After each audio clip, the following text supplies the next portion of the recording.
ಭೋರ್ಗರೆಯುವ ಜೋಗ್ ಜಲಪಾತ ನೋಡಲು ಕಣ್ಣಿಗೆ ಹಬ್ಬ.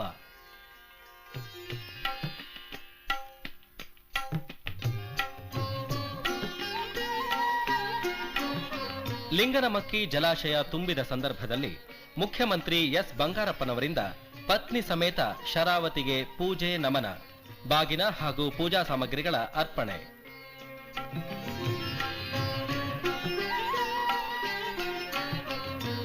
ಮುಖ್ಯಮಂತ್ರಿಯವರಿಂದ ನೀರಾವರಿ ಕಾಮಗಾರಿಗಳ ಹಾಗೂ ಸಿಹಿ ನೀರು ಪೂರೈಕೆ ಯೋಜನೆಗಳಿಗೆ ಹಣದ ಕೊರತೆಯಾಗಲು ಅವಕಾಶ ನೀಡುವುದಿಲ್ಲವೆಂದು ಭರವಸೆ.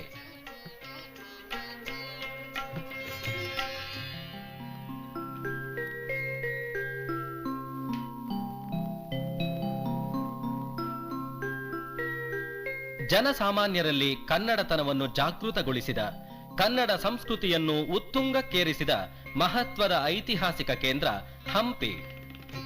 ಅಳಿದು ಹೋದ ಗತ ವೈಭವವನ್ನು ಪುನರ್ ನೆನಪಿಸುವಂತೆ ಅಲ್ಲಿ ಈಗ ಸಿದ್ಧಗೊಳ್ಳುತ್ತಿದೆ ಕನ್ನಡ ವಿಶ್ವವಿದ್ಯಾಲಯ.